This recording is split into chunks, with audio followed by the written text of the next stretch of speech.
전북 고창에서 태어나서 서울대에 나오고 일본서 공부를 했어요. 공부하시고 그리고 일본에서 이제 노무라 정권이나 이런 좋은 데서 공부하시고 와서 그때 김호중 회장이 하실 때 대우정권에 상무로 들어가시고 현대정보원도 사장도 하시고 하여튼 나중에 이제 미래에서 분야까지 하셨죠. 근데 어떤 자리를 하는 게 중요한 게 아니라 강창이라는 이름은 여의도에서는 거의 전설의 이름입니다. 전설. 왜 전설 같은 성망을 얻게 됐는지 제가 한 가지 예를 들었습니다. 30년 전에 제가 서강대학교에서 저분하고 공부를 했는데 밤 보니까 저녁 때 이제 서강대에서 공부하러 이제 쭉 모이면은 대우에서 이제 나온 기사가 달린 차가 옵니다. 거기서 내려요. 갈 때는 차가 없어요. 그죠? 차가 어디 갔냐? 보냈다고. 아니, 나온 차 때 왜 보냈냐? 업무를 하라고 준 차를 개인적으로 쓰면 안 된다.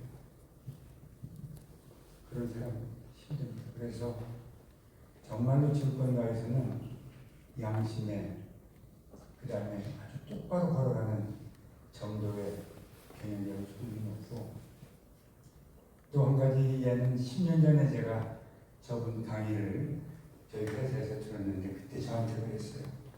우리 직원들한테도 주식을 사지 말고 ETF를 사라.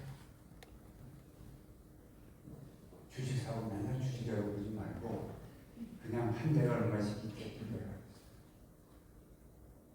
그때 ETF가 뭔지 잘 몰랐어요. 그냥 넘어갔습니다.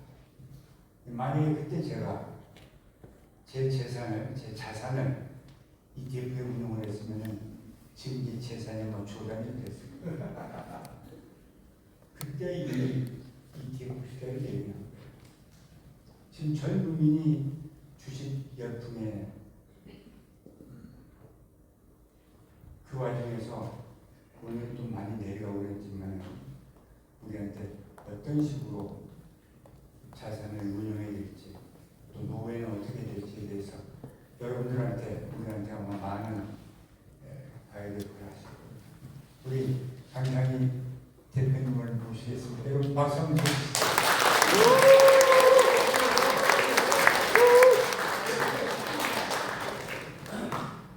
너무 거창하게 말씀하셨어요. 쫄았습니다. 저기 이렇게 영광을 생각합니다. 시간이 없으면 바로 본론으로 들어가겠습니다. 우리가 노후에 3대 불안이 있다고 합니다. 첫째가 돈, 둘째가 건강, 셋째가 외로움인데요. 이 돈, 건강, 외로움 3대 불안에 대비하기 위해서 우리가 자산 관리를 잘해야 되는데 그 자산에는 첫째 아시겠지만 실물자산, 주로 부동산이죠. 두 번째가 금융자산, 현금, 예금, 주식, 채권, 펀드, 보험, 요즘 나이다는 주식, 이게 금융자산입니다. 그리고 많은 분들이 간과하고 있는 게 뭐냐, 자기 자신 인적자산이거든요. 저는 이제 금년 3월에 80인데요. 지나고 생각해 보니까 저는 그 위에 두 가지보다도 밑에 인적자산에 대해서 관심을 갖고 일찍부터 어떻게 하면 늦게까지 일을 할 수 있을까 그런 생각을 한 거가 큰 도움이 된 것 같습니다.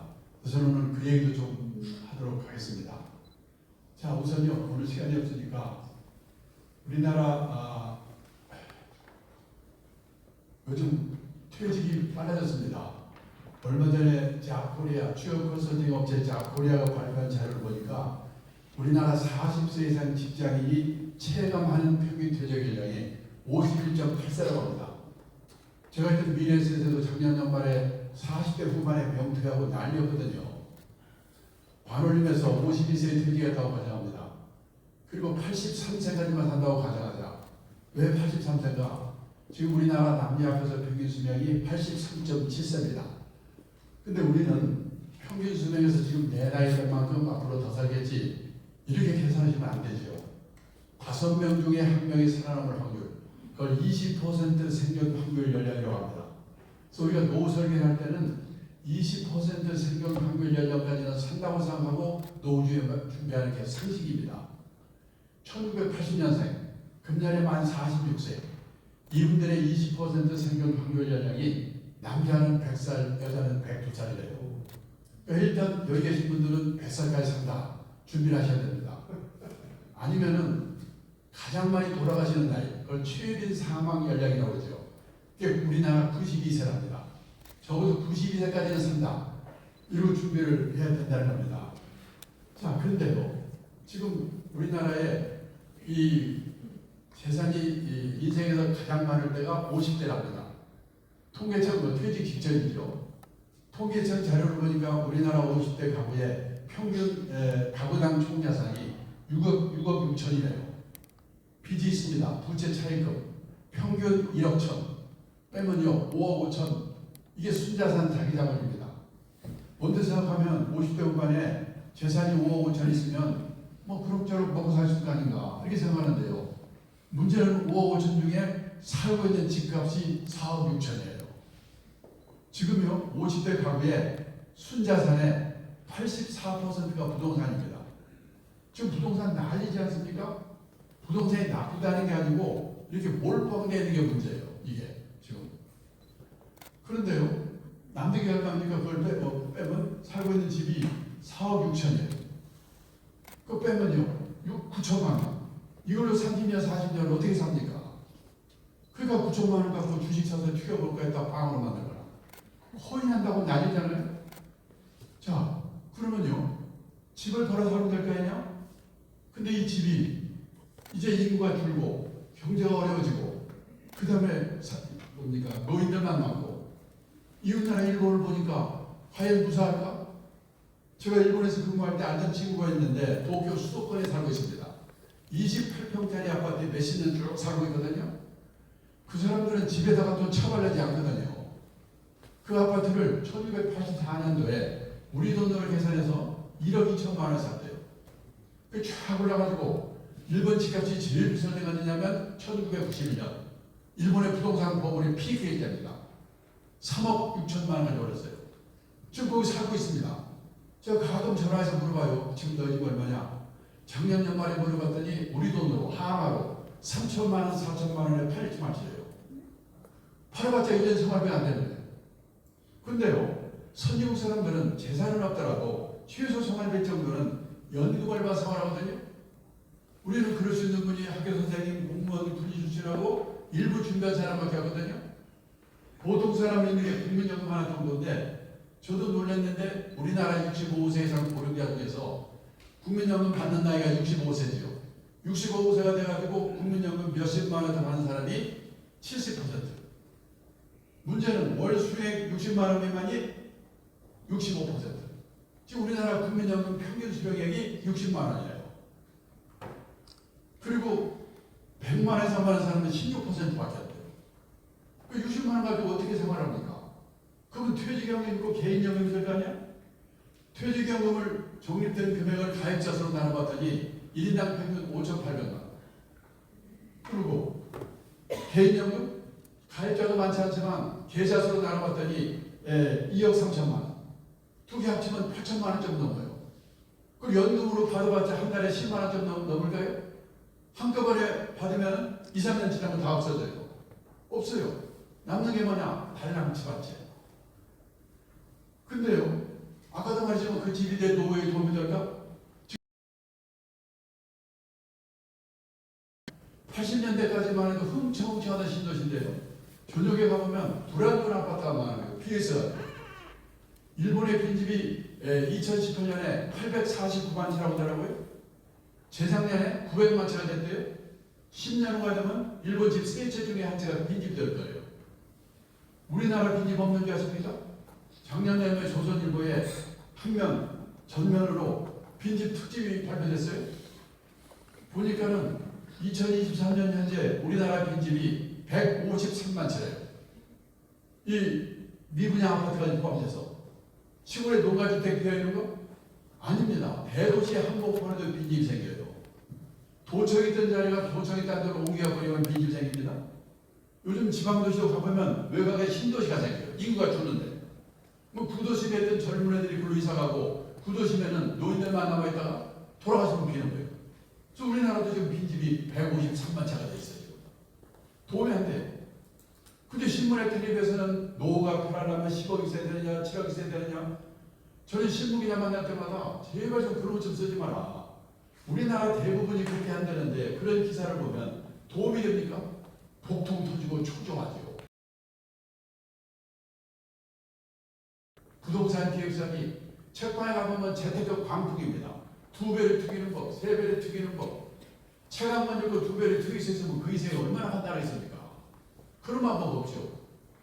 오죽하면요, 일본의 신문기자, 일본경제신문에 서울에 와서요, 특파원으로 4년 동안 근무하고 한 신문기자가 있는데 자기 나라 돌아가면서 제가 점심을 찾았거든요. 저보고 뭐라고 하냐면 한국에 와서 4년 동안 근무하면서 보니까 한국 사람들은 돈을 버는 방법, 그 사람을 자산 관리해서 입구 관리라고 표현했어요. 입구 관리에 대해서는 쌍부로 결심이다. 그런데 나이가 60이 돼서 번 돈이 모자란다. 그러면 그 사람은 부자 될 확률이 별로 없어요. 그럼 어떻게 되냐? 맞춰 사는 방법을 배워야 되죠. 또 운 좋게 부자가 됐다. 그러면 아름답게 쓰는 방법. 그 사람을 자산 관리해서 출구 관리라고 표현했어요. 한국 사람들은 입구 관리에 대해서는 무제 결심인데 출구 관리에 대해서는 집에서 가르치냐, 학교에서 가르치냐, 사회에서 가르치냐, 공부가 너무나 안 돼요. 이름 이루고 가는 거예요. 기분이 얼마나 아프겠습니까? 근데요, 일본에 1억 2천만 인구 중에 기독교 인구, 교회 다니고 성당 다니는 사람이 100만 명도 안 되거든요. 1%도 안 됩니다. 우리나라 개신교 기독교 합치면요 1000만 명이 넘는데요. 20몇 %. 제가 기독교 비하라는 건 아닙니다. 저도 기독교인이기 때문에. 근데 여기 2000년 전에 기록된 성경에 보면 풍부에 처할 줄도 알고 비천에 처할 줄도 알고 그때그때 주어진 경제 상황에 맞춰 사는 방법을 배워라. 근데 1100명의 기독교인들이 이걸 읽었는지 안 읽었는지 기독교 인구 1%도 안 되는 일본 사람한테 우리가 충고를 드려야 된다. 저는 그게 우리나라의 문제라고 생각합니다. 우리나라 기독교인들이 제일 좋아하는 성경 구절이 밑에 있는 빨간 글자래요. 내게 능력 주시옵소서. 내가 모든 것이 할 수 있느니라. 새벽 기도만 열심히 나오면 만사용통. 근데요, 이게 가능한 건 평소에 풍부에 처할 줄도 알고 비천에 처할 줄도 아는 훈련을 미리미리 받아두었기 때문에 이게 가능한 거겠죠. 근데 앞에 있는 영도 모르고 읽었는지 안 읽었는지 밑에 거만 공부하다니까 그거 못하니까 똑같은 거지요. 그래서요, 일본 가도 미국 가도 열심히 살았는데 유감스럽게 노생활비 모자라는 사람 거기도 많습니다. 어떻게 하냐? 할 수 없지. 나는 생활비가 모자라니까 체면불구하고 쪽팔 일과 감수하고 허드렛 일이라 해가지고 한 푼이라도 벌 방법이 어떨까? 이 일을 찾지요. 제가 지금부터 52년 전입니다. 1975년인데요. 일본 동경 증권거래소라는 데 가서 연수를 받았어요. 그때 제가 한국 증권거래소를 다니고 있었거든요. 그때 일본의 전체 인구 중에서 노인 비율이 8%였어요. 지금 우리나라 노인 비율 재작년 말에 20% 초고령사회가 됐거든요. 53년 전에 일본의 노인 비율이 지금 우리나라 노인 비율의 절반도 안 됐었는데요. 지금 생각해보니까 그때 일본의 노인들은 체면을 버리고 일할 준비가 되어 있었구나. 그때 제가 두 가지 광경을 목격했습니다. 하루는 동경증권거래소 지하에 주식이나 채권을 보관하는 창고가 있는데요. 그 앞을 견학하는데 머리가 허연 70은 넘어섰던 노인들이 100명 정도 앉아가지고 주식을 세고 있어요. 제가 놀래가지고 안내하는 분한테 물어봤죠. 저분들 옛날에 뭐 하던 분들입니까? 옛날에는 회사 간부도 있고 공무원 출신도 있고 한 자씩 한 사람들이죠. 얼마씩 받아요? 시간당 500엔. 우리 돈으로 5,000원 정도 받기로 한대요. 끝나고 제 숙소가 비즈니스 호텔입니다. 거기를 가보니까 5시가 되니까 인류 호텔이 아니라서 그런지 모르겠지만 젊은 아가씨들이 투게이를 하고 할아버지들이 밤담번으로 교대를 하는 겁니다. 제가 그 두 가지만 가지고 일반화시킬 수는 없지만 젊은 나이에 그걸 보고요. 나이가 들어서 일을 하려면 폼나고 권한 있는 일은 젊은 사람한테 주고 저렇게 허드렛 일 해야 되는 거구나. 나도 이제 앞으로 오래 살아야 될 텐데 저런 준비하고 살아야 되겠구나. 저는 그때 그걸 본 것이 제 인생에 얼마나 도움이 되는지 모릅니다. 그런데요, 작년에 제 일본 친구가 저한테요 책을 한권 보냈어요. 요즘 일본에서 베스트셀러가 된 책이래요. 문고판 책입니다. 제목이 뭐냐? 정령들의 진실. 그 책 보고 깜짝 놀랐어요. 일본은 우리보다 몇십 년 일찍 선진국 됐죠? 자본축적도 몇십 년 앞서서 시작했죠? 연금도 일찍 도입했죠? 모고사 걱정이 전혀 없는 줄 알았어요. 아니에요. 제가 보니까 일본의 60세에서 80세까지 평균 월 수입이 25만 원, 우리 돈으로 250만 원. 근데 월 평균 생활비가 30만 원, 300만 원. 그래서 일본 사람, 보통 사람 월급쟁이들이 그 50만 원에서 100만 원 우리 돈으로 일해서 벌 수밖에 없다. 일하는 게 당연하다. 그래서 일본의 70대 남성의 취업률이 46%, 절반이 일을 한대요.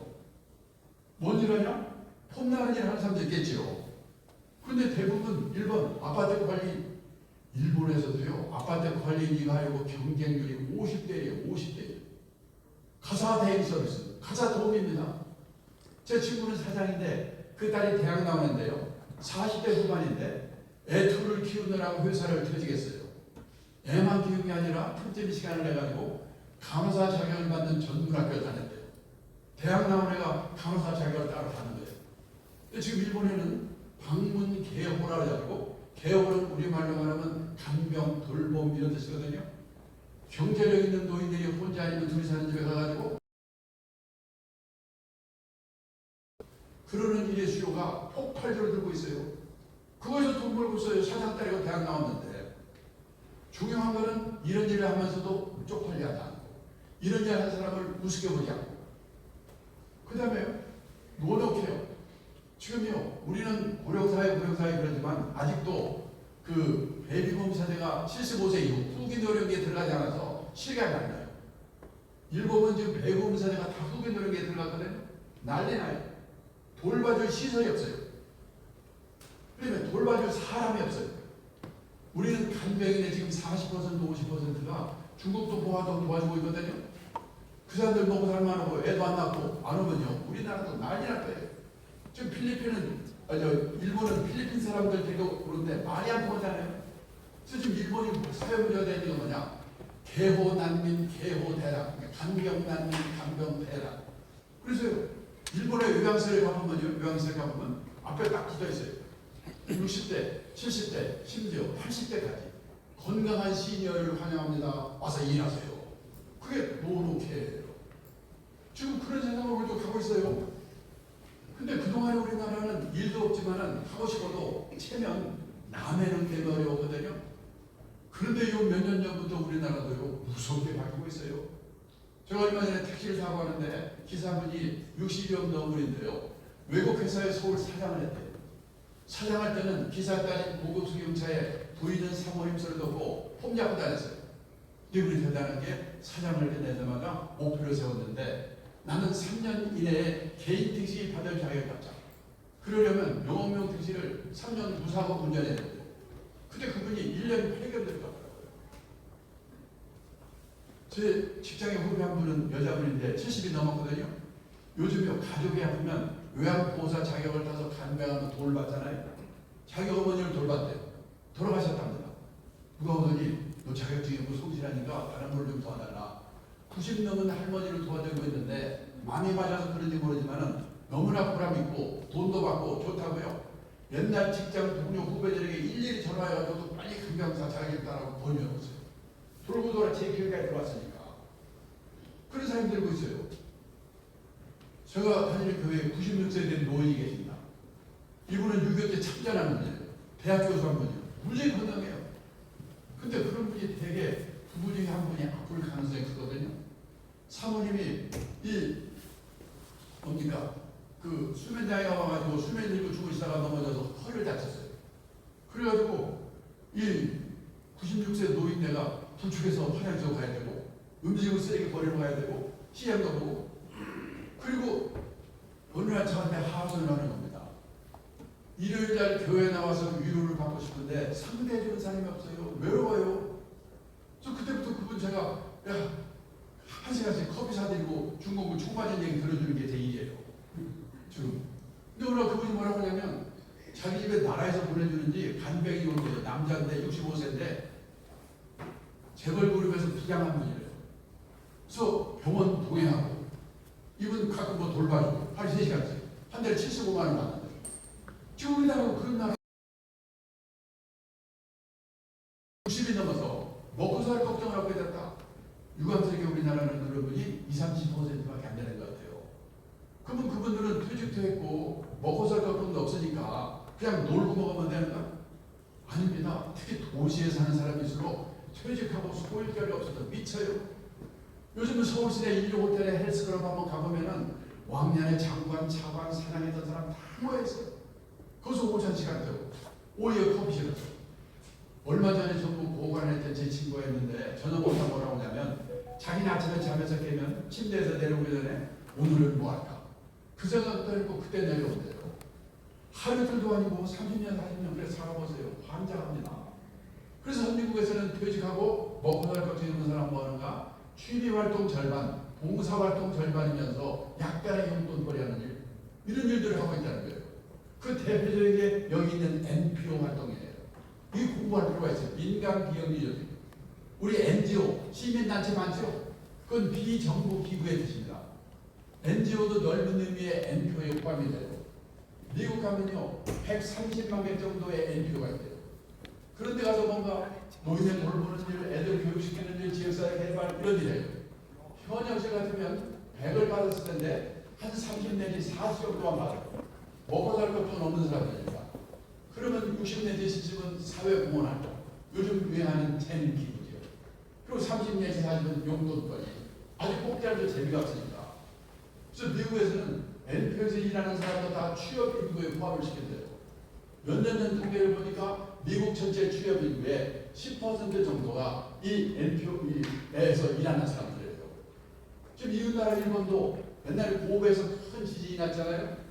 풀뿌리 봉사단체가 아주 큰 역할을 했어요. 그래서 일본도 이 NPO를 쉽게 만들 수 있는 촉진법을 만들어가지고 5만 개 정도의 NPO가 있어요. 퇴직하고 그런 데 가서 일하거나 자기가 만들거나 참 그렇게 하는 거예요. 지금 우리도 그런 세상으로 가고 있거든요. 나는 퇴직하고 뭘 해볼까? 우리가 인생을 살아가면서 정년을 3번 맞이한다고 합니다. 첫 번째가 고용정년. 보통 회사 55세. 근데 아직도 몸이 쌩쌩해. 그래서 허드렛 일이라도 사회공헌활동이라도 경험활동이라도 자기가 정해서 하는 일의 정년이 있습니다. 그리고 마지막으로 하나님이 불러가는 정년. 인생 정년이죠. 고용정년, 일의 정년, 인생 정년. 이 3번의 정년을 어떻게 맞이할 것인가. 앞에서 제가 노후의 3대 불안 얘기했죠. 돈, 건강, 외로움. 3대 불안을 공헌 활동이든 취미 활동이든 그걸 겸한 결론은 가장 확실한 노후 대비는 재테크가 아니고 평생 현역이다. 돈 있으면 있는 대로, 없으면 없는 대로. 제가 오늘 강의장에서 이 말을 끝냈더니요. 한 남자분이 벌떡 일어나더니 아니 왜 남자들한테만 일을 하고 다닙니까? 점심 대신에 음식점에 한번 가보세요. 맛있는 거 여자들이 다 먹고 있고 헬스클럽 한번 가보세요. 땀을 또 동안에 여자들인데 왜 남자들한테만 자기 맘으로 자기가 얘기하고 어떡하는 거예요. 근데 여기 사모님도 생각해 보셔야 돼요.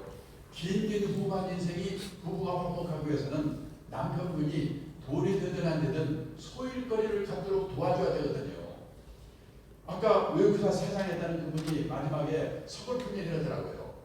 제가 그런 일을 하니까 주위 사람들이 야, 너 사장까지 하는 좀 대단하다. 칭송이 자자한데 정작 자기 부인, 자기 마누라가요. 동네 창피하게 그런 일을 한다고. 아주 우리나라 제일 미치는 게 동네 창, 우리 마누라도 마찬가지야. 동네 창피하게, 동네 창피하게. 그리고 남자분들은 고생 모자하다가 모시는 사람 참아가면서 일하다가 퇴직하고 집에 갔더니 요즘 온갖 조롱거리의 대상이 좋잖아요. 상식이 같고 영식이 같고. 그런 말 되면 홀딱 나죠. 우울증 걸립니다. 근데 그것도 생각을 하나만 바꾸면 되는 게 뭐냐면 다들 내 마누라만 나한테 야속한 거 같죠? 내 마누라만 되는 게 아니라 대한민국 마누라가 다 똑같다. 대한민국 마누라만 되는 게 아니라 세계 마누라가 다 똑같다. 그러면 대책을 내가 세워야 돼요. 그 증거를 하나 보여드리겠습니다. 일본의 오가와 유리라고 은퇴 전문가가 있는데요. 한 달에 한 번씩 에세이 글을 보내오는데 얼마 전에 보내온 에세이의 제목이 뭐냐. 일본에서 은퇴 남편 인기 1번. 어떤 남자가 퇴직하고도 인기가 짱인가. 요리 잘하는 남편, 건강한 남편, 싹싹한 남편, 집안일 잘 봐주는 남편. 그 안에 답이 없어요. 낮에는 집에 없는 날.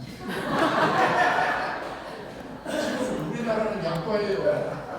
많은 분들이 요리는 중국 요리가 최고고 마누라는 뭐 하얀 싹싹하니 뭐 마누라가 최고라고 치문이는데 천만의 말씀입니다. 일본 여자가 얼마나 무서운지 아십니까?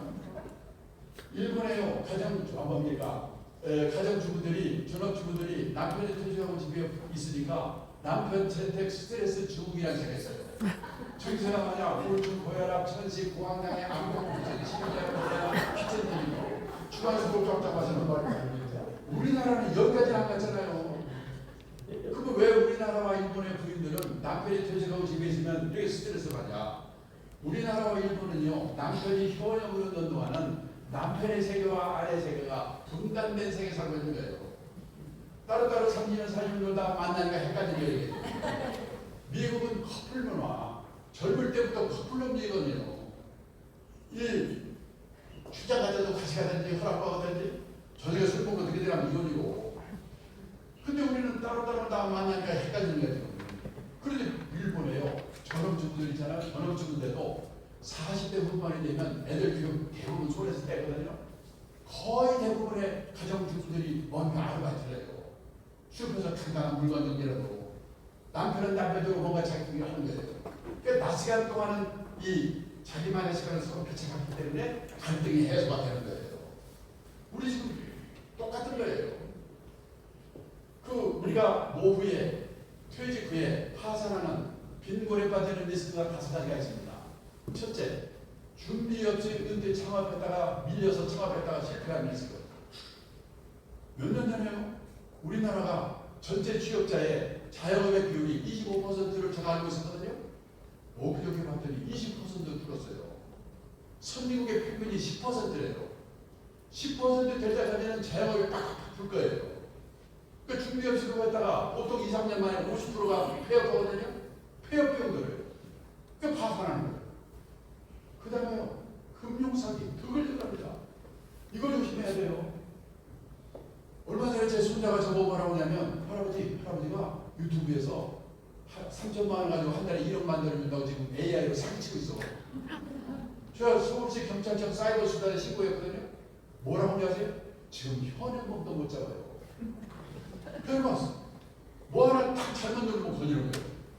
제 부담 날까보다 안 하려다가 내가 전화를 했다고 해서 네가 이런 거 하냐? 안 사기해줘요. 그러면 큰일 날 뻔하고 그때 눌렀으면 가는 거예요. 욕심이 뭐냐? 3천만 원짜리 한 달에 1억 만드는 게 말입니까 그게?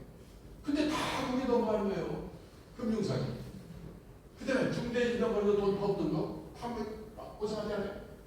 그 다음에 성인 자녀에서 지금요 성인이 돼가지고 생활비를 부모한테 의존하는 킹도가 313만 원. 그 부모가 어떻게 되겠어요? 그리고 마지막으로 황혼연이 있습니다. 황혼연하게 되면 재산이 반으로 나누거든요. 잘못하면 파산하는 거예요. 자 보세요. 근데 1970년대만 해도 연평균 이혼 건수가 15,000건 정도였어요. 이게 2024년에는 91,000건. 옛날에 우리 어머니 세대들은 결혼해서 신방을 하면 팔자라고 생각하고 희망을 버렸는데 요즘 여성들은 결혼해서 신방을 하면 남편을 버린답니다. 근데 옛날에는 결혼해서 4년 이내에 아이고 실수했구나. 신혼이혼의 비율이 높았거든요. 근데 2024년에는 결혼해서 20년 이상 된 소위 말하는 중년 황혼연의 비율이요. 1990년도만 해도 전체 이혼 건수의 5%였는데 2024년에는 36%. 지금 결혼 기간별로 볼 때 비율이 제일 높은 게 중년 황혼연이에요. 요거 좀 빼야 돼요. 이 2000년 초에 2010년 그 무렵에요. 일본이 부부가 참다 애 결혼시켜서 난이다 공항에서 신혼여행 떠나보내고 하고 이혼서 번달해서 난이다 이혼이 난리였거든요. 그러면서 일본이 황혼연 대국인 줄 알았어요. 아니에요. 이혼율 자체가 일본보다 오히려 높아. 아시아에서 이혼율이 1등이야. 그리고 그 일본은 난리 쳤는데 작년에 신문 보니까 전체 이혼 건수의 중년 황혼연의 비율이 21%가 23% 늘었다고 신문에 대부장관을 하더라고요. 우리는 36%. 근데 이혼의 사유가 없게 옛날에는요 3대 사유가 뭐냐? 배우자의 회도, 성격 차이, 돈 문제였거든요. 요즘 하나 추가된 이유가 뭔지 아십니까? 퇴직한 남편이 집에서 얼쩡거리는 게 스트레스 받는 거예요. 그게 말입니다. 그게 현실이에요. 부부 화목을 위해서라도 남편은 남편대로 아내대로 자기만의 시간을 가져야 돼요. 그 다음에 저도 이제 이 나이가 돼 보니까 그 친구들 먹고 사는 거는 그럭저럭 해결됐는데 문제는 갈 데가 없는 거, 역할이 없는 거, 특히 지난번 코로나 때 너무나 공허한 거예요. 티베트의 종교 지도자 달라이라마가 했다는 얘기입니다. 자신이 다른 사람들에게 쓸모있는 존재가 아니라고 생각하는 노인은 자신이 남에게 유용한 존재라고 느낀 노인보다 일찍 숨질 가능성이 3배 가까이 높아졌다. 부유한 나라에서 고통과 분노의 정도가 더 심한 건 물질적 부가 부족해서 아니다. 내가 남에게 필요한 존재라는 느낌이나 내가 사회와 함께하고 있다는 느낌을 더 이상 갖지 못하기 때문에 불행해진 것이다.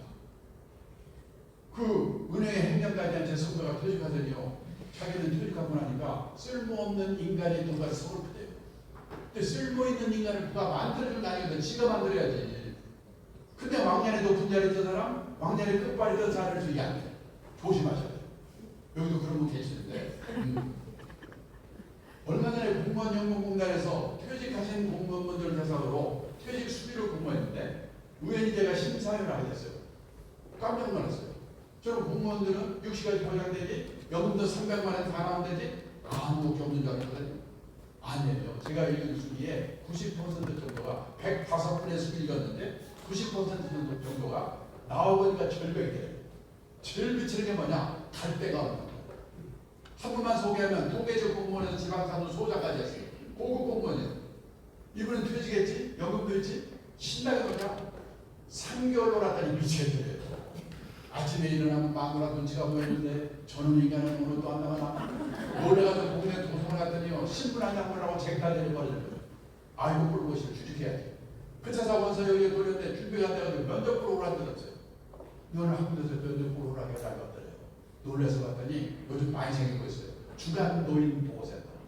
일본도 우리나라도 젊은 노인이 나이 든 노인 도와주니까 큰 일거리라고 했죠.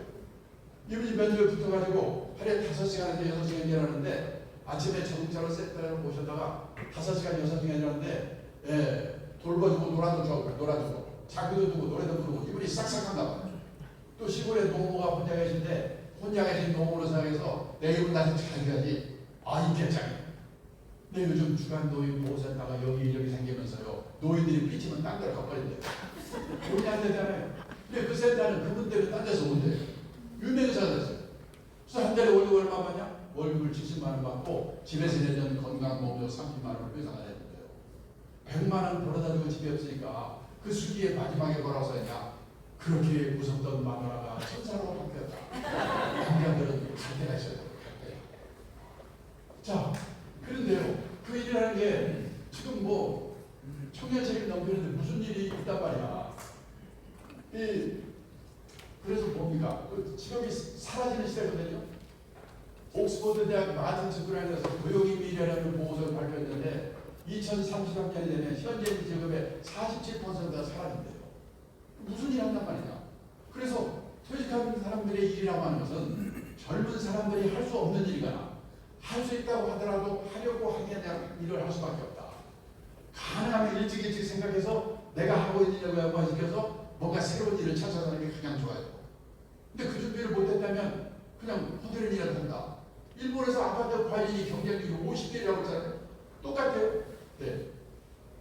자, 그래서요, 돈이 하셔서 일을 했는데 취미가 될 수도 있어요. 취미를 했는데 돈이 생길 수 있습니다. 혹시 유튜브에서 보셨는지 모르겠는데 어떤 분이 재벌 노리면서 임원하다가 갑자기 나왔대요. 뭐하지? 택배 분류한 데를 나왔대요. 그거 무지 힘든 일이래요. 돈 때문에 했으면 못 사지가 않는다. 근데 그때 그분이 과체중이었대요. 가만히 보니까 운동했었거나 이거 했었거나 마찬가지겠구나. 몸무게에 별 목적으로 그 일을 시작했대요. 몇 개월 만에 몸무게가 빠졌어요. 그 사이 일이 손해지겠어요. 충분한데요. 그런 거예요. 돈이 하셔서 일을 했는데 취미가 될 수도 있고 취미를 했는데 돈이 생길 수도 있지만 처음부터 돈도 생기고 취미도 많고 나머지도 폰다고 쉽지 않죠.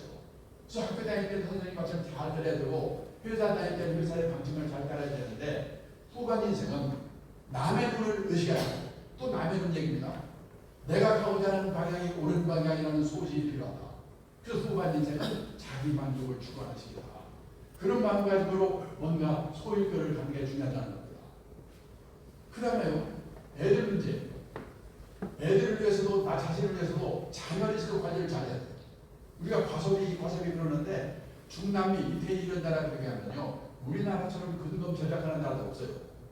근데 자식한테 퍼붓는 거는 세계 1등이거든요. 재작년에 미국 CNN 방송에서 주요국에 애들 0세에서 18세까지 자녀 양육비로 들어간 학교를 GDP 국민소득 학교를 나눠봤더니 비율 1등인 나라 한국, 2등이 중국, 3등이 이태리예요. 돈을 세계에서 가장 많이 퍼버려요. 그런데 지금 작년 8월에 이제 우리나라 2030 애들 중에서 그냥 쉬는 애들, 저는 쉬면 쉬지 그냥 쉬는 게 뭐야? 일도 없고 찾아볼 사람도 안 오는 애들이 76만 명이래요. 성인 전체로는 313만 명. 캥거루가. 근데 캥거루가 이 말 들으면 열받는데요. 왜? 캥거루는 짐승인데도 저 새끼를 낳아서 딱 1년 보호하고 쫓아버린대. 사람은 끝이 없잖아요. 일본에서는 캥거루를 또 뭐라고 하냐? 패러사이트 싱글이라고 부르는데, 이거 패러사이트 무지 어려운 단어거든요. 봉준호 감독 때문에 유명해졌죠. 기생충. 일본에서는 캥거루를 기생충적 독식이라고 해요. 2010년 일본이 불황일 때 일본의 35세에서 44세까지 10년 인구가 1895만 명인데, 그 중에서 결혼 안 하고 부모한테 얹혀 사는 기생충적 독식이 295만 명이라고. 부모가 돌아가시면 어떤 일이 되느냐? 지금 있는 지분은 그나마 같은데 없는 지분들이 더 많거든요. 부모 사망 증후로 몰래 연금 다 먹거나 아니면 극빈자로 자라났다는 거예요. 일본의 노인들이 쓴 글을 읽어보면 내연금으로 살고 있는 내 새끼를 나 죽고 나면 어떡할 건가. 그런 걱정하는 분들이 많아요. 그 다음에 우리가 뭐 애들 학비 때문에 결혼비용, 제가 작년에 결혼비용을 일본과 비교해보고 깜짝 놀랐어요. 우리나라는요, 듀오가 발표 잘해보니까 신랑 때 신부 때 다 합쳐서 결혼비용이 3억 9천이에요. 서울은 훨씬 더 늘죠. 그 미국에서 5천만 원이 결혼식에 들어가는 비용이고 3억 천이 집어줘 주는 데 들어가는 돈이에요. 근데 일본을 보니까 484만에 4,800만 원밖에 안 돼요. 왜 그런가 봤더니 집어주는 돈이 없어서 그래요. 왜냐? 거기는 결혼하면 그냥 당연히 월세 사는 게 당연하다고 생각하니까 2달치 월세가 있으면 되는 거예요. 집을 살 경우라도 회사의 신용으로 이 30년, 40년 월급을 정산하니까 부모가 도와줄 필요가 없어요. 그래가지고 부모가 그러면 결혼비용 뭘 드냐? 결혼 축하금에서 150만 원에서 200만 원, 우리 돈으로 1,500만 원에서 2,000만 원 딱 주고 끝나는 거예요. 우리 식으로 이거예요. 제가 아는 언론인이 있는데 일본 여자가 결혼했대요. 어떻게 해서 일본 여자 결혼했어? 일본 대사관에 근무하는 여자인데 일본 그 수상한테 인터뷰 좀 하게 해달라고 뭐 메일 주고 갔다가 얼굴을 한번 보자고 해서 만나가지고 어떻게 해서 결혼하게 됐대요. 근데 그때 이 친구가 중국 아파트를 하나 가면서대요. 그래서 자기가 이제 집 어디 살 거야? 그러면 나 아파트 있어. 폼 잡으려고 했는데 결혼 때까지 안 물어보는 거야. 김생이. 우리가 그거 물어보다가 파워라고 그러잖아요. 그래서 내가 그래? 그 여자 특별한 거 아니야? 일부러 일본 사람 3명한테 전화해가지고 물어봤어요. 결혼 그럴 때 집 어떻게 할 거냐고 안 물어보냐고 물어봤더니 그걸 왜 물어보냐? 이유가 이런 이유입니다. 요즘 일본에요. 일본 여자하고 한국 남자 중매 들어주는 이 유튜브 사이트가 3개인가 뭐 4개가 있는데 한 개 들어가 보니까 거기에 등록된 일본 여자가 20만 명이래요. 그래서 내가 물어봤어요. 왜 일본 여자들은 한국 남자와 결혼하고 싶어하냐? 그랬더니 그 일본 여자들이 그런데요. 한국 남자가 씩씩해 보이대요. 뭐 사랑의 불시착, 현실, 현비를 못 많이 해요. 네. 그리고 한국 남자가 일본 남자보다 마누라를 위해준다고 생각해요. 우리 마누라한테 그 말했더니 와서 살아보라 그래. 뭐 그런데 어쨌거나 그런데요. 그러면 한국 남자는 왜 일본 여자하고 결혼하고 싶어야 그랬더니 집 어떻게 할까 이런 거 안 물어보고. 지금 우리나라 지금 여자들 그 소녀들 적극적이었어요. 생각해 보셔야 돼요. 그 다음에 과외비. 근데 취직이 안 되잖아요. 보세요. 취업률이 우리나라는 70%인데 군대 가내도 대학교 때문에요 60%대로 떨어질 거예요.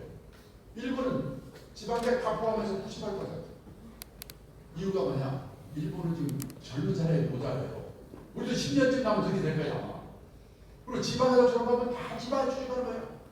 우리는 여러 가지 이유가 있지만 다 서울로 올라오잖아요. 그리고 아예 처음부터 중소기업은 안 되라고 그래요. 이 고성장 시대에는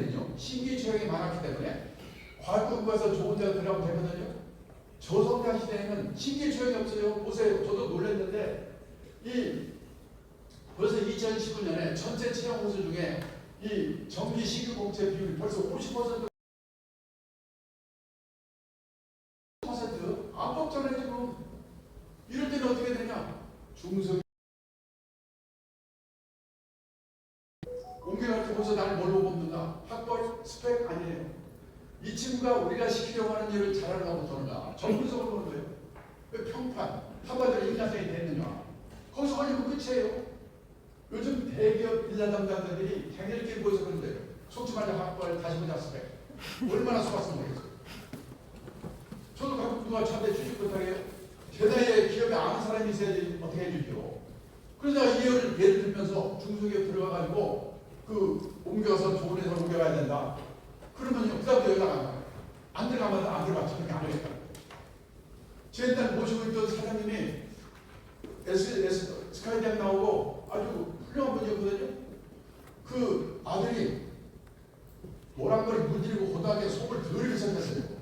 얼마 전에 점심 사드리면서 물어봤어요. 그 노란머리 요즘 뭐예요? 그랬더니 이름이 공부를 못해가지고 야간대학 컴퓨터학과를 들어갔대요. 근데 대학 2학년 때 정신을 차려가지고 중소기업 들어가더니 거기서 삼성으로 스카우트 가더니 거기서 마이크로소프트 스카우트 가서 지금 오라클에서 임원합니다. 야간대학 나오는 거예요. 그 가끔 집에 오면 자기가 AI 뭐 이런 거 물어보면 자기한테 딱 보면서 그러대요. 아빠 지금 세상에 어떻게 바꾸고 있는데 그것도 모르고 뭐하고 있어요? 지금 이런 세상이에요. 다들 대기업 만들어가고 유명한 사람 들어가는데 안 뽑잖아요. 그러면요, 돈 들여서 변호사가 됐다. 그러면 만수가 변호사가 어렵대요. 왜? 우리나라 변호사 일본 등록이 1906년에 나왔어요. 만거대 등록이 2006년에 나왔어요. 변호사가 10,000명으로 늘어나는데 100년이 걸렸어요. 그때 변호사를 끝내줬죠. 그게 아닌가. 또 10,000명 늘어나는데 8년. 또 10,000명 늘어나는데 5년. 지금 변호사가 34,000명, 5,000명 일이 없어서 세무사, 법무사 일 끝낸다고 난리다. 의대 정원 늘리는 것 때문에 난리죠. 병단을 늘려보세요.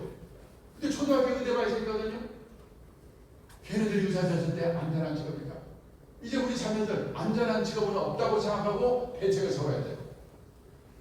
그래서 우리 새끼들도 이 시대에 맞는 제대로 된 직업관을 갖는 거. 경상남도 거사고등학교 유명하잖아요. 강당에 있는 직업선대 10명. 1번 월급 많이 있는 데 가지 마라. 근데 월급은 회사가 주고 나라가 주는 게 아니라 내가 남다른 주특기가 있어가지고 적은 금액이라도 회사를 오면서라도 오래오래 다녀야 돼요. 남들이 몰려가는데 절대 가지 마라. 청년 연말에 재벌 금융 기사 경쟁률 200대에서 300대 그날 쳤는데 40대 후반에 명퇴하고 난리였잖아요. 제일 마지막에 부모와 마누라와 약혼자가 결사반대는 무조건 거기 하면 될 거. 근데 제가 53년 직장생활을 보니까 이 말이 맞아요. 근데 이게 어떻게 가능하겠는가? 부모 자식이 소신이 있어야 돼요. 그 다음에 우리가 중산층이 되려고 그러는데 중산층이 뭐냐? 우리나라 중산층은 남의 돈을 의식하고 아파트 30평 이상 아파트의 분수가 신분의 상징이죠. 지금 미국, 일본, 선진국에서는 작은 집 갖기 운동, 스몰 하우스 운동이 벌어지고 있어요. 자동차 2,000cc 이상 신분의 상징이죠. 선진국에서는 갑자기 큰 차량은 둘 중에 하나, 깡패 아니면 죽을 부대예요. 제가 작년에 후쿠오카 놀러 갔다 왔는데 길가에 중국만의 차밖에 없어요. 미국의 중산층 기준 그 사람이 4명으로 성숙된 사람입니다. 자신의 주장에 떠들었다는 것, 배어 부대를 한 것, 사회적 약자를 도운 것, 부정과 불법에 저항할 용기가 있을 것, 그리고 정기적으로 비피하게 정도가 나왔다고 것. 이 기준에 의하면 우리나라 중산층이 애들에게 영어 수학 말고 가르친 게 있느냐? 돈 가지를 가르쳤는가? 경제적 자리 가르쳤는가? 근데 막머리 영어 수학 모두 밥 먹고 살거든요. 근데 돈 관리, 경제적 자리 이거 모르면 평생 고생하잖아요.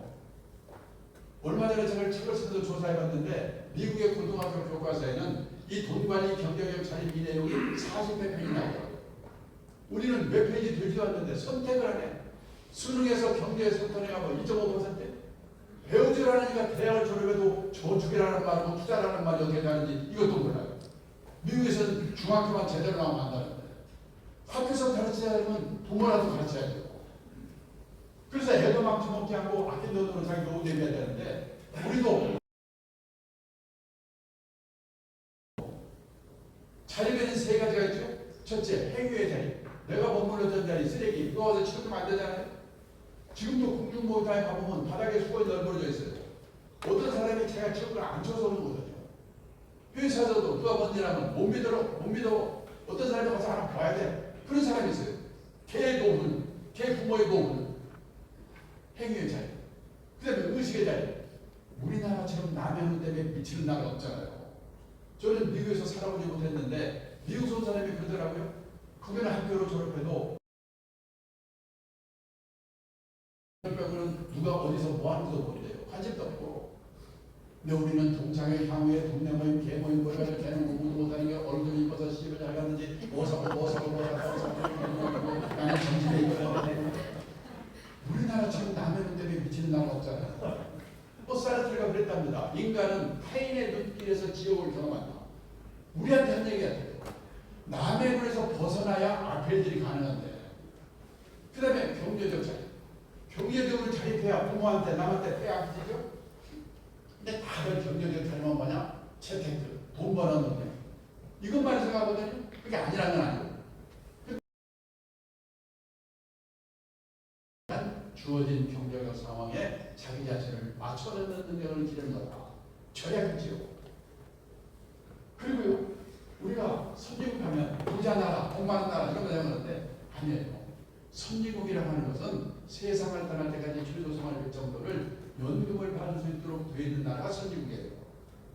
우리나라는 연금을 이렇게 들 수 있는 사람이 학교 선생님, 공무원, 군인, 일부 주변 사람밖에 없으니까 31%밖에 안 되잖아요. 그동안에 우리나라 노인들은 뭘 먹고 살았냐? 보세요. 1980년도 말에 자식이 떨어졌잖아요. 그때는 72%. 근데 우리는 뭐든지 화끈해. 지금 10%를 줄어버렸어요. 몇 년 일하다 다시 돌아오면 우리나라도 주수입원이 자녀의 도움이라고 대답하는 비율이 미국처럼 0.7, 일본처럼 1.9, 독자는 0.4 이렇게 바뀔 거예요.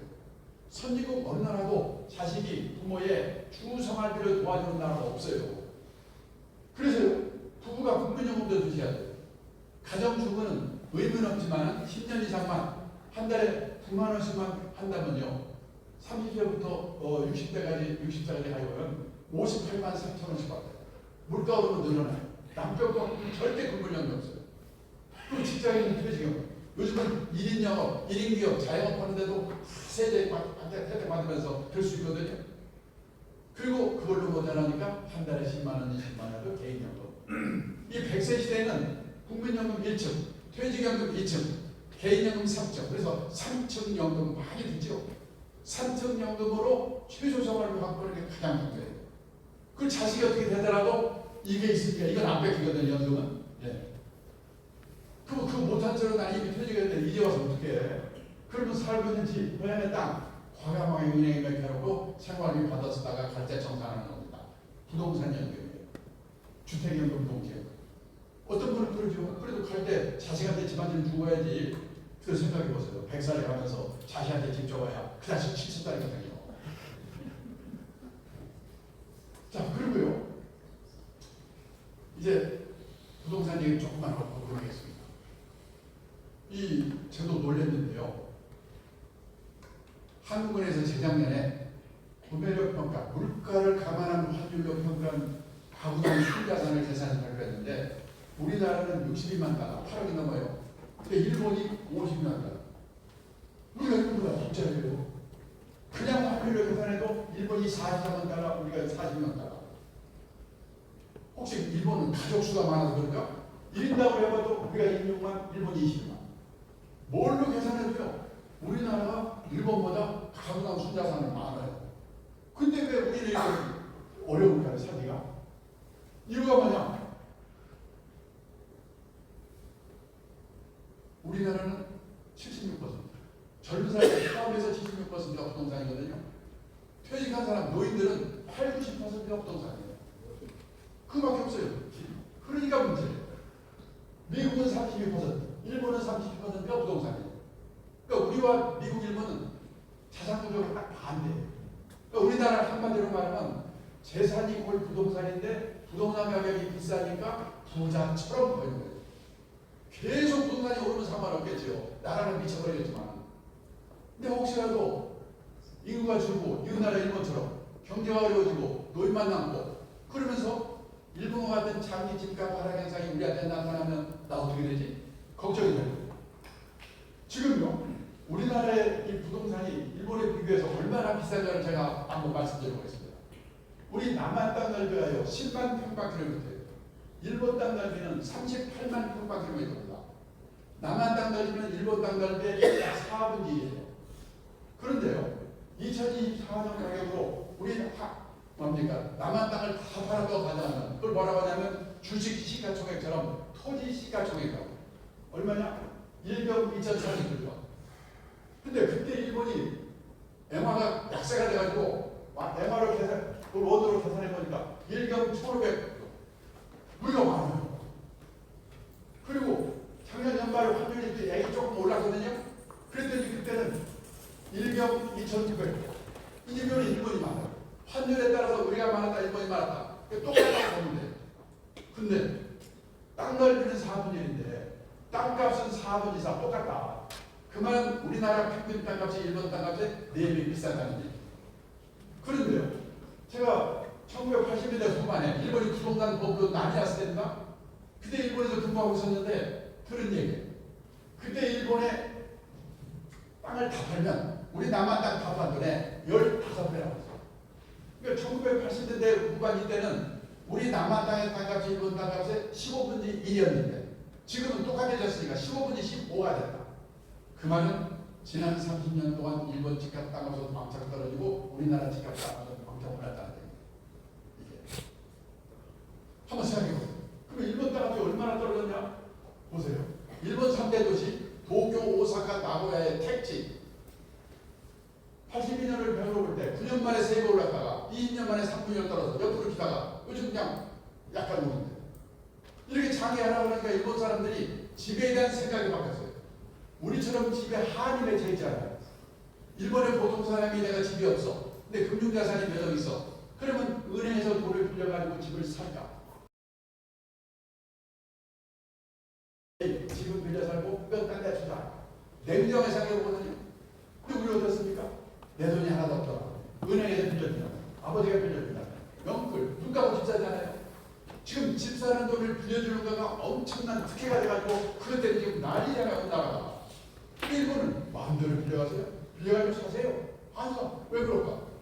한 번쯤은 생각해 보셔야 돼요. 언제 폭발을 찍어내지만 우리도 그런 폭발이 올지가 모르니까. 또 저는요, 시간을 쓰니까 내가 그렇게 사세요, 파세요 이건 아니고, 다만 앞으로 집을 사줄 사람도 누구냐? 젊은 사람들이 집을 사주는 거거든요. 지난 20년 동안에 우리나라 2, 3년 때는 100만 가구를 들었고 앞으로 2년 동안에 130만 가구가 또 늘려요. 집을 늘려가는 것은 애들 생기면서 4, 50대거든요. 지난 20년 동안에는 260만 가구가 들었는데 앞으로 2년 동안에는 190만 가구가 줄어든대요. 그 무슨 가구가 들었냐? 노인네 가구만 400만 가구가 들었고 앞으로도 530만 가구가 또 든대요. 근데 노인들은 이미 집이 있거나 없더라도 살 능력이 없어서 그런 거 아니에요. 누가 집을 사줄 건가 생각해요. 그리고요, 1인 가구는 680만 가구 들었고 앞으로도 380만 가구가 또 되는데 3인이나 가구는 110만 가구 들었고 앞으로도 170만 가구가 또 준대요. 여기까지 말씀드리면 저 사람은 증권에 살아왔나? 주식사라고 꼬신다고 그러구나. 그러니까 부동산 안 된다 그러고 그나마 막판에 가면 주식사라고 할 거야. 아닙니다. 지금요, 몇 개월에 뭐가 어떻게 되면 아무도 몰라요. 제가 함부로 사세요 파세요 저는 이런 말을 능력도 없고 할 생각이 없어요.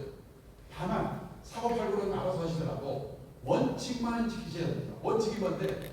투자라고 하는 것은 리스크가 따르는 것입니다. 따라서 재산이 한 곳에 집중되어 있으면 안 됩니다. 갖고 계신 재산이 100% 부동산에 몰빵되어 있다면 그 부동산이 오를 때 오를 망정 우선 10% 20%라도 금융자산을 가지세요. 그 나이가 들어가면서 금융자산의 비중을 높여가셔야 됩니다.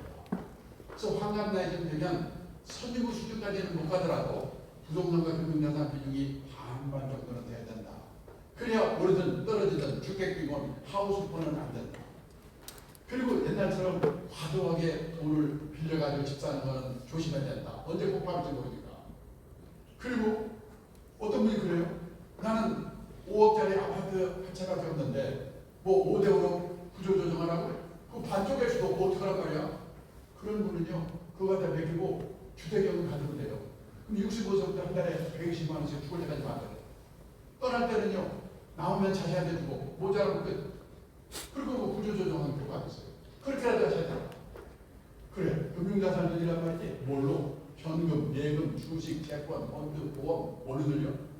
그걸 정하기 전에 수많은 금융상품은 저축상품과 투자상품으로 나눠진다. 이게 미국의 중앙결정에 나오는 거예요. 아직까지 모르고 계셨으면 꼭 오늘 이거 알고 가세요. 이게 저축해서 돈 모으자, 투자해서 돈 모으자 뜻이 비슷한가 보다. 아니에요. 상반된 개념을 갖고 있어요. 저축의 뜻이 뭐냐? 아껴서 모으자. 우리가 은행에 예금하는 거, 지급액이 확정된 보험에 드는 거, 지급액이 확정된 연금에 드는 거, 이거를 저축상품이라고 합니다. 저축상품을 사시면 늘어나는 속도는 느리지만 원금이 깨질 위험이 없어요. 왜? 금융기관이 운용의 결과를 책임져 주기 때문에. 그러니까 귀찮으시면 예금처럼 갖다 맡기면 책임져 주는 상품은 저축상품, 주식이나 펀드처럼 책임 안 져주는 상품은 투자상품. 요거라도 꼭 외워주세요. 그럼 어떤 돈으로 예금 저축해야 되느냐? 단기간 냈을 돈, 원금 깨먹으면 절대 안 들어요. 이거는 누구하고 예금이야.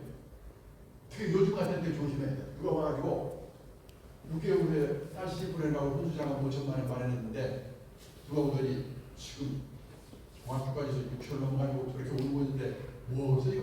그거를 튀겨가지고 10분에 그만두고 튀기려고 놨다가는 다시 못 보내. 그건 아깝더라도 단기간 냈을 돈이니까 그냥 예금을 쳐가지고 그러는 거예요. 그럼 투자의 뜻은 뭐냐?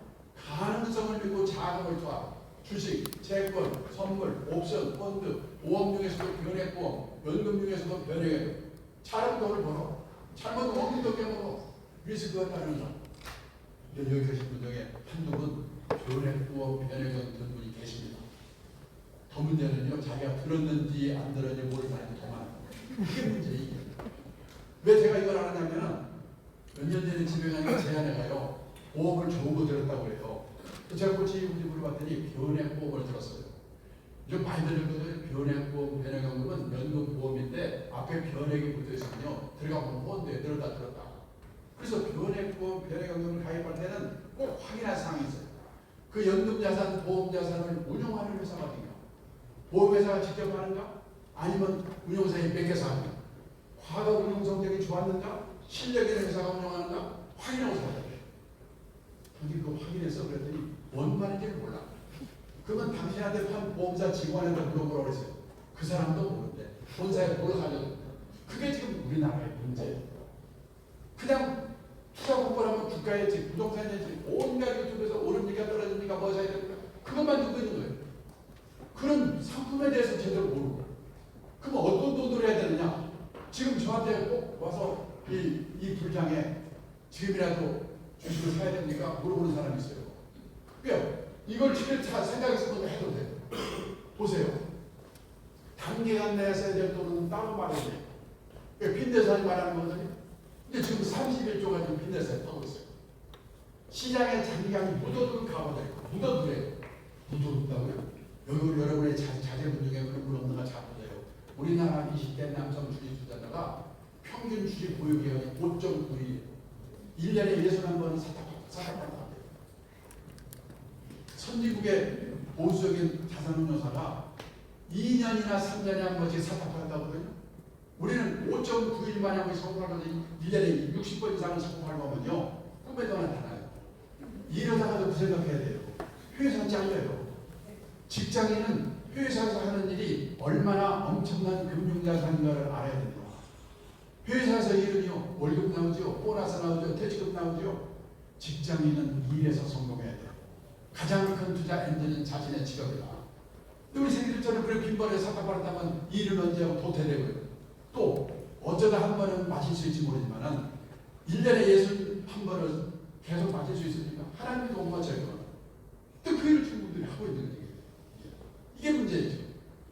보나마나 지금 주식 지금 들어가는 게 좋아요 그런 사람 어저께 들어간 사람이 오늘 7% 떨어졌으니까 심장 밟으니까. 그러니까 이런 마음으로 샀으면 그런 생각이 없죠. 지금이라도 사고 돼. 이런 마음으로 사겠다. 지난번에 코로나 사태 이후에 그때 주식 산 사람들 보면요. 코로나 사태 때 피크가 3,300이었거든요. 2,900에서 3,300 사이에 65% 사람이 샀어요. 그래가지고 참다 딱 팔아버리니까 그 다음에 오는 거예요. 그게 문제예요. 그래서 장기 투자, 분산 투자 하라는 게 거기에 이유가 있는 거예요. 자, 그 다음에 많은 분들이 주식에 투자에 대한 공부를 하라고 하면 주가 예측, 부동산 예측에 관한 공부라고 생각하거든요. 근데 보통 사람이 경기 예측은 불가능하다. 존리라고 유명한 사람 있죠? 그 사람이 저한테 한 얘기예요. 몇 개월 후에 주가 어떻게 되냐고 신문기자 특히 와서 물어보고 미치겠대요. 모르니까. 그 사람도 모르고 보통 사람이 어떻게 하죠? 공부하면 무슨 공부? 자산관리의 기본 원칙. 그리고 전문가를 활용하는 거. 우리가 일해야 되는데 전문가 도움을 받아야 돼요. 그리고 이 사람이 전문가이 아닌지 식별하는 걸 알아요. 보세요. 그러면 전문가를 어떻게 활용하냐? 처음에는 없으니까 어떻게 해야 됩니까? 입소문을 물어봐야 되겠죠. 소개를 받아야 되겠죠. 그래서 누가 이 사람 괜찮은 사람을 소개를 받았어요. 그럼 그 사람이 전문가이 아닌지 식별하는 거예요. 그걸 이제 말씀드리겠습니다. 먼저 보세요. 내가 이번 달에 월급 타서 쓰고 50만 원이 나왔다. 50만 원으로 노후대비 금융상품을 사야 되겠다. 그러면요, 그 소개받고 알아둔 사람을 찾아가요. 그 사람이 증권회사에 있을 수도 있습니다. 은행에 있을 수도 있습니다. 보험회사에 있을 수도 있습니다. 찾아가요. 찾아간 사람한테 나 50만 원어치 사야 되겠는데 뭘 살까요? 그러면 그 사람이 기다렸다는 듯이 그래 이거 사세요. 조심입니다. 그 사람은 두 가지 가능성이 있어요. 첫째, 그 회사가 지금 캠페인하는 상품 목표에다 쓰게 되니까 묻지 말고 그냥 이거 사라. 자기 목표에다 쓰게 돼. 그리고 그 사람들은 수입원이 뭐냐? 수수료거든요. 핑계만 있으면 수수료 비싼 거 줘요. 안 돼요. 그 사람이 어떻게 해야 되냐? 아, 사모님 지금까지 이러이러한 걸 갖고 계시네? 요번에 이 돈은 언제 쓰실 거예요? 그리고 무슨 목적으로 사야 되려고 그래요? 그러면 이거 사세요. 그렇게 말하는 사람이에요. 그래서 그 사람이 이제 종목을 하나 뭘 알려줬어요. 그러면 이거 좋은 거예요? 아, 이거 좋은 거예요. 진짜 좋은 거예요? 진짜 좋은 거예요? 그런 사람이 아니고 여기 있는 6가지를 물어보고 사세요. 자기도 알고 그 사람이 보험료를 대답 못하면 아, 이 사람은 신뢰없는 사람이니까 바꿔야 돼. 뭘 물어보자. 첫째, 당신이 사라는 이 상품은 예금처럼 갖다 맡기면 책임져주는 저축상품이에요. 주식이나 펀드처럼 리스크가 따르는 투자상품이에요. 왜냐하면 요즘요 고도화된 상품을 배워가지고 제목만 보고 설명만 보면 애매한 게 너무나 많아요. 그래서 꼭 물어봐야 돼요. 그리고요 또 하나 뭐냐, 이 우리가 주식을 직접 사업하려고 하는 것은 직접 투자라고 합니다. 그리고 펀드라든지 변액보험, 변액금 이런 거는요 전문가가 나를 대신해서 운영해준다고 해서 간접 투자 상품이에요. 요즘은 펀드라든지 변액보험, 변액금 간접 투자를 많이 하는 직장인들은 그래야 돼요. 왜? 주식 상품 맨날 쳐다보고 일 못하니까.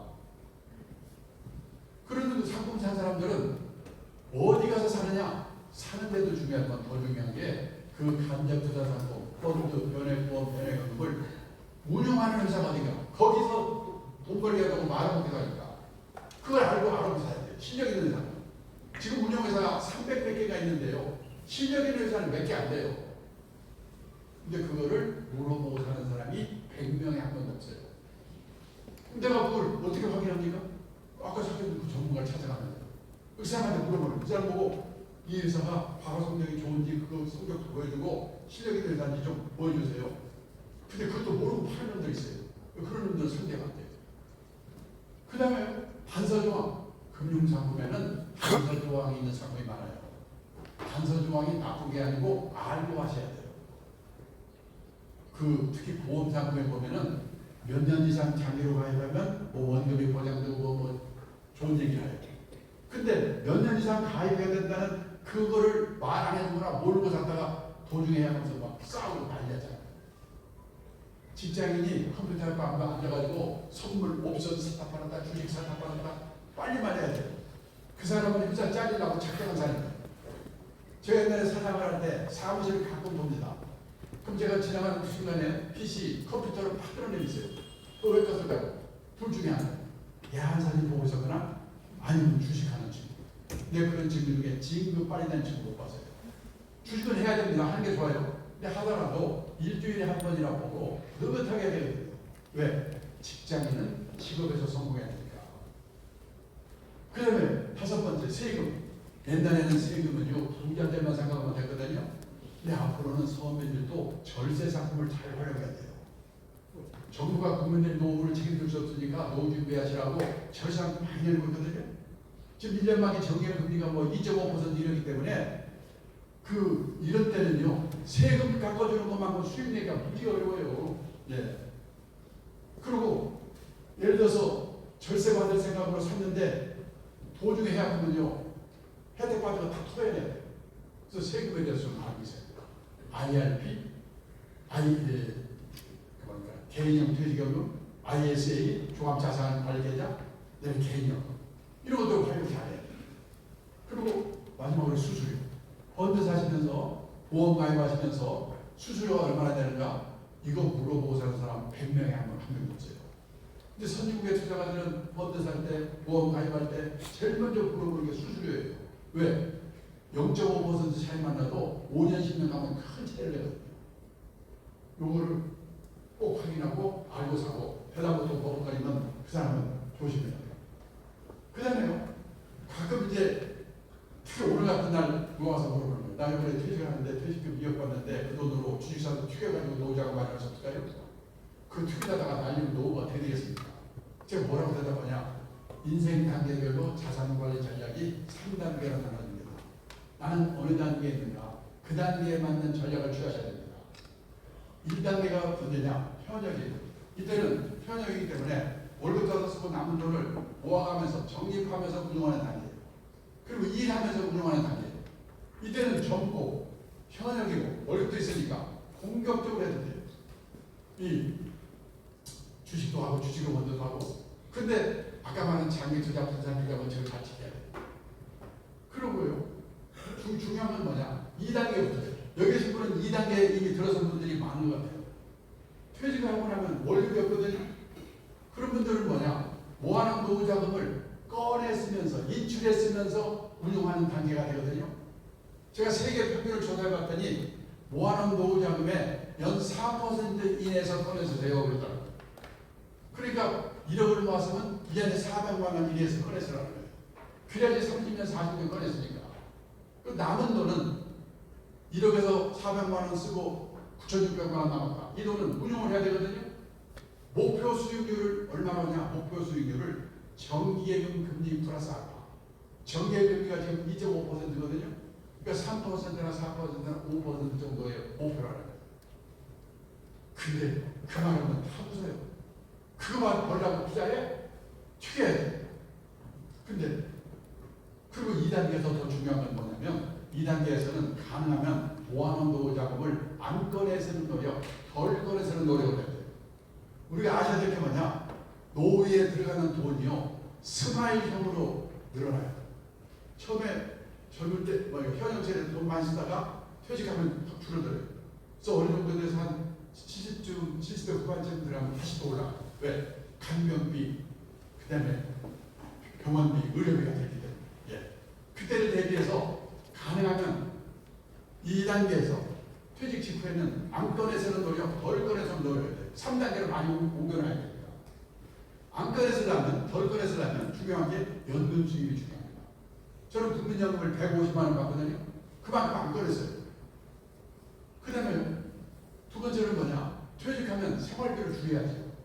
보통 퇴직하면 현역세대 한 60%, 70% 수준으로 줄이라고 하거든요. 집을 줄이거나 지방으로 이사 가거나 또 50만 원 줄여 100만 원 줄여. 그래서 절약해. 그리고 세 번째가 뭐냐? 뭔 일이든지 일을 해가지고 50만 원 벌어, 100만 원 벌어. 그걸로 써. 그래서 2단계에서 중요한 거는 연금소득, 절약, 근로소득으로 가능한 모아놓은 노후자금을 안 꺼내 쓰는 노력, 덜 꺼내 쓰는 노력을 해요. 3단계로 많이 옮겨야 됩니다. 3단계는 언제 시작이 되냐? 사람마다 다른데요. 80대 초반부터 시작이 돼요. 그때는 판단력이 흐려집니다. 그러면요, 운용에서도 좋을 거라고 예금이라든지 단기금융상품, 원금 아껴놓는 상품에 넣어놓고 아껴서 꺼내다가 세상부터라는 거예요. 그래서 목표가 뭐냐? 내가 죽기 전에 내 노후자금이 바닥나간다. 나의 수명보다 노후자금의 수명이 길어야 된다. 그거는 좀 머릿속에 넣고 계시는 게 좋겠다. 그래서 나는 지금 1단계가, 2단계가, 3단계가 그 단계에 맞게 자산관리를 하셔야 된다.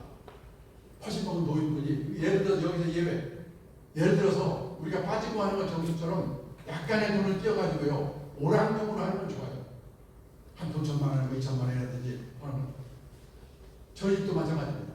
저는 이 펀드라든지 이런 거 하지 주식을 직접 안 하거든요. 왜? 그 시간에 일하는 게 좋다고 생각하니까. 근데 우리 마누라는 보수를 좋아해가지고 제가 어떻게 합니까? 한도를 딱 정해주고 그 한도만 넘지 않으면 마음대로 해봐라. 그렇게 해야 돼요. 그거 뭐 주식 사탕파트 하는 것은요 확률이 반반이라고 생각하고 오락하는 범위에서 하도록 하라.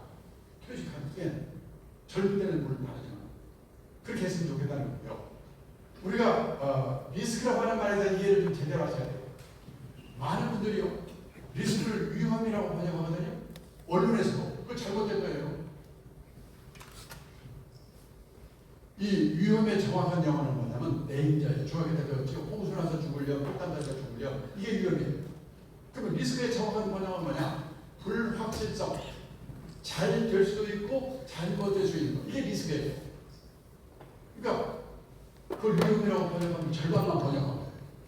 그리고 얼마 전까지만 해도 소위 말하는 안전빵이라는 게 있었어요.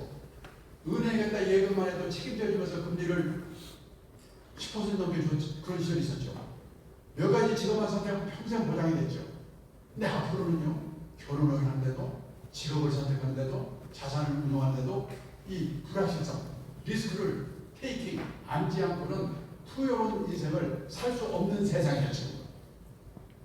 공무원이 안전하다고 그러는데요. 해외 사례를 보면 안 그래요. 국민들이 화가 나잖아요. 그러면 행정력 압력이 들어옵니다. 그럼 민간기업에서 독사처럼 구조 조정하던 전부가 불러가지고 행정기업위원장을 시켜요. 그 사람이 칼 들어요. 선생님이 안전하다고요? 애들이 없는데 어떻게 선생님을 합니까? 재작년에 서울대 졸업자가 뭐 300몇 명인데 이자 발령이 120명이에요. 애들이 없으니까. 이제 안전한 직업은 없습니다.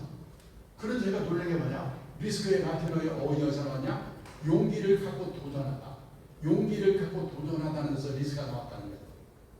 저는 우리 애들도 용기를 갖고 리스크에 도전하되 관리할 수 있는 지혜를 배워야 우리한테 희망이 있다. 근데 어머니들 지금 위험한 데 가지 마. 지금 그러잖아요. 공무원들, 선생님들, 그러고 다들. 근데 도전하되 관리할 수 있는 지혜를 배워요. 그럼 그 지혜를 가르쳐줘야지. 그래서요, 책도 많이 읽고 인생 경험하면서 인생에 대한 리스크 관리를 하는 지혜를 배워야 되거든요. 주식 투자에 따른 리스크만 간단히 말씀드리고 끝내겠습니다. 우리가 주식 투자를 지금 이 주가 지수가 지금 6천 앞에 왔다 갔다 하고 있는데 지금까지 주식을 해야 되는가? 이 두 가지 리스크가 있다는 것을 머릿속에 두고 하든지 말든지 결정하세요. 리스크가 첫째가 뭐냐면 시장 리스크예요. 마켓 리스크라고.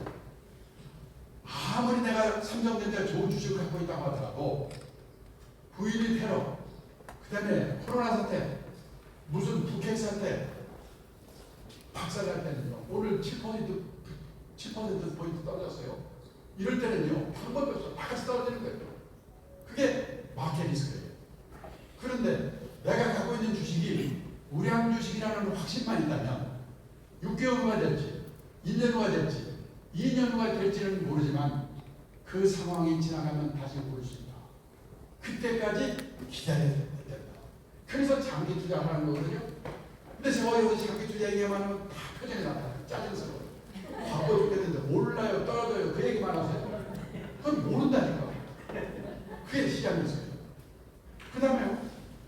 아무리 시장이 다 좋으더라도 불량 유지는 안 올라요.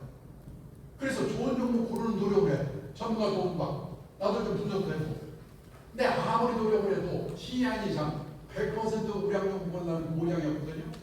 그래서 5종목, 6종목, 20종목에 분산 투자하세요. 이렇게 얘기해요. 예를 들어서요. 석유 주식하고 한국 주식을 같이 사요. 그러면 석유값이 오르면 비행기구랑 비용이 비싸지니까 한국 주식하면 떨어져요. 근데 석유는 올라요. 그래서 5종목, 6종목, 20종목에 평균 수익을 높이는 게 중요하다. 그래서 펀드는 몇십 종목이 하니까 분산 투자를 자동적으로 해주는 거예요. 이 두 가지 리스크가 있다는 걸 생각하고 그 투자를 하셔야 된다. 그리고 꼭 빈번하게 우리 우리 지금 20대 남성처럼 1년에 61번 삽박하는 거 이거 정말로 말이 안 돼요. 성공할 수가 없어요. 그건 뭐냐? 투자에서 성공 못하고 직업에서도 성공 못하고 지금 딱 30분입니다. 끝내겠습니다. 질문 주십시오. 네, 감사합니다.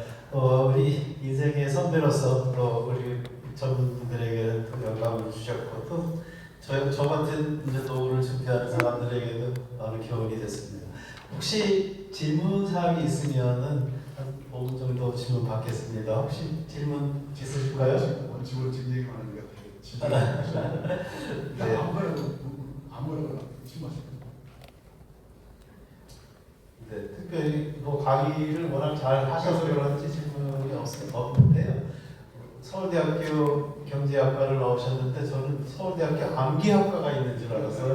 어떻게 이렇게 글자 하나한테 이거 다 외우시는데 네, 하여튼 대단히 감사합니다. 큰 박수로.